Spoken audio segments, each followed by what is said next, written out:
On May 31st, 2026, Clint Eastwood turned 96 years old, and for the first time in over 7 decades, he is no longer making films. His son Kyle confirmed it quietly in a French interview just days ago. No press conference, no farewell tour, no final statement from the man himself. Just a son, speaking to an audience saying, "He's retired now." The way you'd say it about someone who finally put down a tool they'd been carrying for 70 years. 70 years. More than 40 films as a director, 4 Oscars. A career so vast and so stubbornly sustained that Hollywood ran out of superlatives for it. Somewhere around 1990, and just kept using them anyway.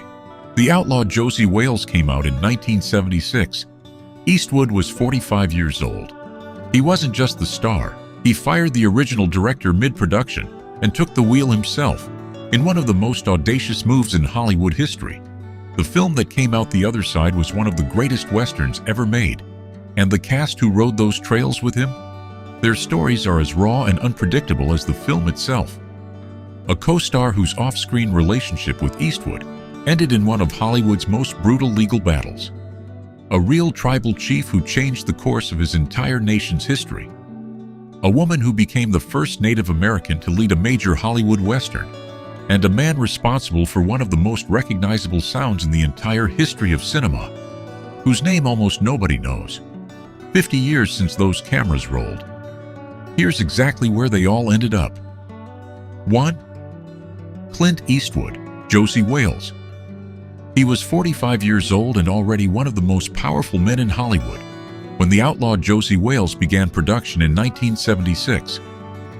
The original director was Philip Kaufman. Eastwood fired him 2 weeks into shooting and took over himself. An act so brazen it prompted the Directors Guild of America to create what became known as the Eastwood Rule. A director can no longer replace the director of a film they're starring in. He is the reason that rule exists. What he made was a film about a man hollowed out by grief who builds a family from strangers. Reluctantly, stubbornly, one stray soul at a time.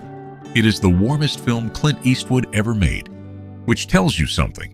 What followed across the next 50 years was simply one of the greatest careers in the history of American cinema.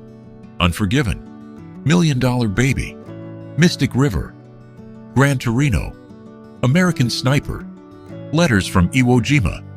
A body of work that kept getting better, kept getting sharper, kept refusing to stop. He directed his last film, Juror Number 2, at 94 years old. His personal life has never been quiet. Married twice, to Maggie Johnson for over 30 years, then to Dina Ruiz from 1996 to 2014. At least 8 children by 6 different women. And during the making of this very film, he began a relationship with his co-star Sandra Locke that would last 14 years and end in one of Hollywood's most savage legal battles. But here's the number that matters most right now. 96. Clint Eastwood is 96 years old. He watches his old films at his estate in California. He takes power naps. He has outlived Gene Hackman, outlived nearly everyone who ever worked beside him, and is now, quietly, without announcement, retired. The last of the old giants, the man who made the Eastwood Rule, is now living by a different one entirely. Rest. He fired the director and took over the film himself. But the woman beside him on screen? Her story behind the camera was darker than anything Josey Wales ever rode through. 2. Sandra Locke, Laura Lee. She was 31 years old. Laura Lee's arc in the film, from a woman shattered by violence to someone slowly rebuilt by human connection, required enormous emotional restraint. Sandra Locke delivered it perfectly, and the chemistry between her and Eastwood on screen felt completely natural, because something real was already beginning between them. What audiences didn't know, she had been legally married since 1967 to her childhood friend Gordon Anderson, a marriage they maintained even as she and Eastwood began a live-in relationship that would last 14 years. It was, by any measure, one of Hollywood's most complicated arrangements. When Eastwood ended the relationship in 1989, he changed the locks on their shared home while she was out. She came back to find her belongings in boxes on the porch. She filed a palimony lawsuit, then a fraud suit, alleging that a directing deal Eastwood had arranged for her at Warner Brothers was deliberately constructed to fail, not a real opportunity, a payoff, a way of buying her silence dressed up as career support. The suits were eventually settled out of court. The terms were sealed. Her directing career never recovered. Sondra Locke passed away on November 3, 2018 at the age of 74. She never remarried. She spent her final years largely out of the public eye. The industry that had once framed her as Eastwood's co-star never fully reckoned with what had happened to her after the credits rolled. She deserved better. The film record shows she was talented. Everything else shows she was failed.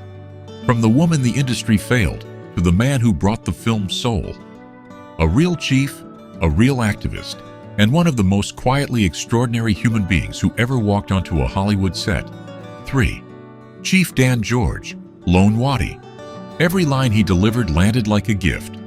Chief Dan George was 76 years old when he played Lone Watie, the deadpan, dignified Cherokee elder whose wisdom cuts through every scene he's in.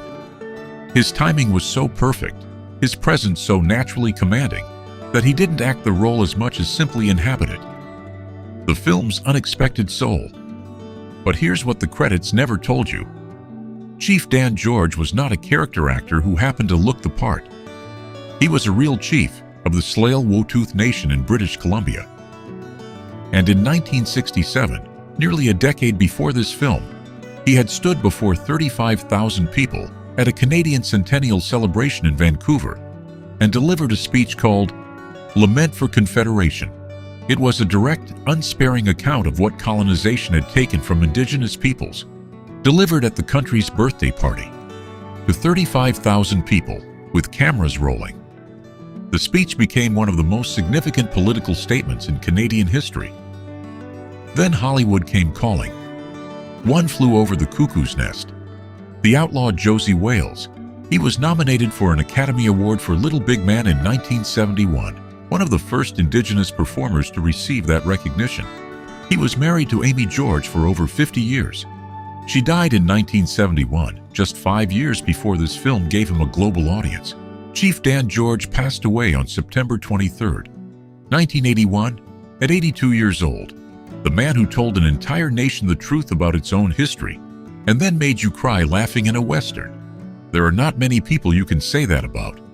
From the man who changed a nation, to the young woman who changed Hollywood, whether Hollywood was ready or not. 4. Geraldine Keams, Little Moonlight. She was 24 years old, and she was making history, though the film's marketing never said so. Geraldine Keams became the first Native American woman to hold a lead role in a major Hollywood Western. Not a supporting role, not a background presence, a full, named, developed character with an emotional arc that carried genuine weight across the film's runtime. She brought an authenticity to Little Moonlight that no casting decision could have manufactured. Because she was Navajo, because she understood the history the film was gesturing toward, and because she was determined to play the character as a human being rather than a symbol. After the film, she stepped away from mainstream acting entirely and into something she has described as far more meaningful: Navajo storytelling, cultural education, preservation work for a community whose history Hollywood had spent decades getting wrong. In 2026, Geraldine Keams is 74 years old. She has kept her personal life entirely private throughout. The woman who made history in 1976 spent the 50 years since making sure that history wasn't forgotten. On her own terms, in her own community, without asking Hollywood for permission. From the woman who walked away from Hollywood to protect something real, to the man who walked into every room like a threat and spent his real life being the opposite. 5. Bill McKinney, Captain Terrell. Captain Terrell is one of the Western genre's most purely despicable villains. Relentless, cruel, not cartoonish, something more unsettling than that. A man who genuinely believed in what he was doing. Bill McKinney committed to every frame with a ferocity that made Josey Wales' revenge feel not just justified, but necessary. He was 34 years old, already known to audiences from Deliverance 4 years earlier. A film that had established him as someone you did not want to meet on a quiet road. Off-screen, he was the polar opposite. Warm, loyal, Deeply funny. He named his son Clinton after Clint Eastwood. That's the kind of friendship that exists between men who've ridden together. Bill McKinney passed away on December 1st, 2011, at the age of 70. The gap between who he played on screen and who he was in real life is one of the great quiet jokes of his career, and one he apparently found genuinely delightful. From the villain who named his son after the hero, to the performer who left behind a legacy so layered that most people carry it with them every single day without knowing his name. 6. Sheb Wooley, Travis Cobb. Most people who encounter the name Sheb Wooley end up falling down a rabbit hole. The man who played Travis Cobb in this film is responsible for two of the most recognizable sounds in the history of recorded entertainment. In 1958, he recorded The Purple People Eater, a novelty hit that topped charts worldwide and became one of the best-selling singles of that year. And he is widely credited as the performer behind the Wilhelm scream. The Wilhelm scream, the sound effect used in hundreds of films and television shows for over 70 years. Star Wars, Raiders of the Lost Ark, Lord of the Rings, Batman. Every time you've heard that specific yelp in a Hollywood production, that is almost certainly Sheb Wooley's voice. He recorded it in 1951. It has been playing in cinemas ever since. He was 54 years old during filming. A country musician, an actor, a man who moved between both worlds with complete ease and left behind a legacy that most people enjoy daily without ever knowing his name. Sheb Wooley passed away on September 16, 2003, at the age of 82. Somewhere in the film you're watching tonight, he's probably screaming. From the man whose voice you've heard 1,000 times, to the giant who stood 6'7" and fought battles the camera couldn't fully capture. 7. Will Sampson, 10 Bears. He arrived on screen like a force of nature. Will Sampson stood 6'7". He carried himself with the quiet authority of someone who had nothing to prove, because he didn't.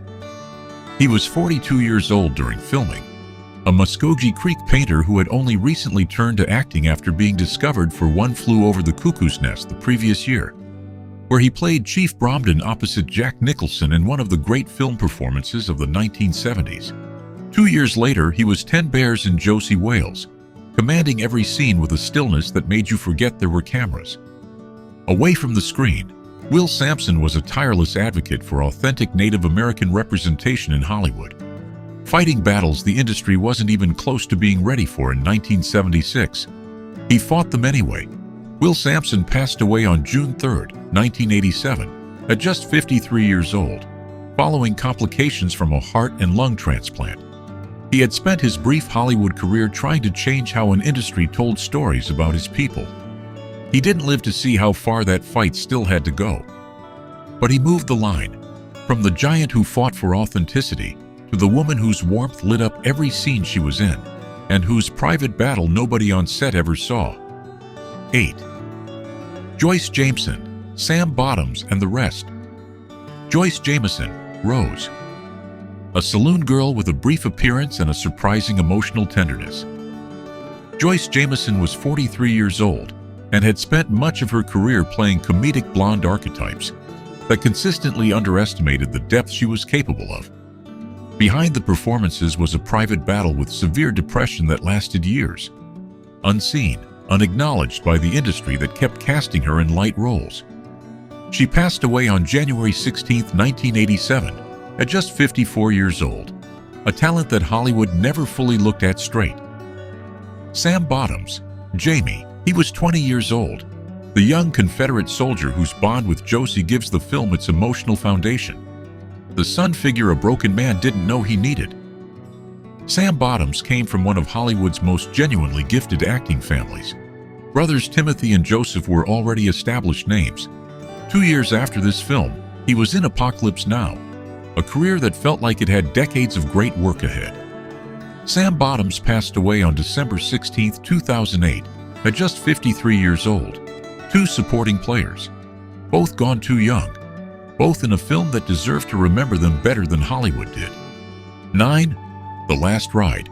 50 years since Josey Wales rode out of a burning Missouri farmhouse with nothing left to lose and a list of men to find.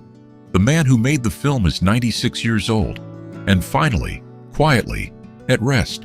The woman who loved him on screen and off spent the last 30 years of her life without the career she was promised.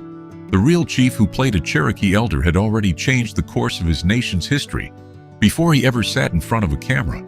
The first Native American woman to lead a Hollywood Western spent 50 years doing more important work than Hollywood ever gave her credit for. The villain named his son after the hero. The man whose voice you've heard in 100 films has a name almost nobody knows. The Outlaw Josey Wales is about a man who wants to be left alone and keeps being pulled back into the world by people who need him. He resists. He stays. He builds something from the wreckage. 50 years later, the cast who made it real left behind stories just as unresolved, just as human, just as worth telling. Some things don't end when the credits roll. They just ride on.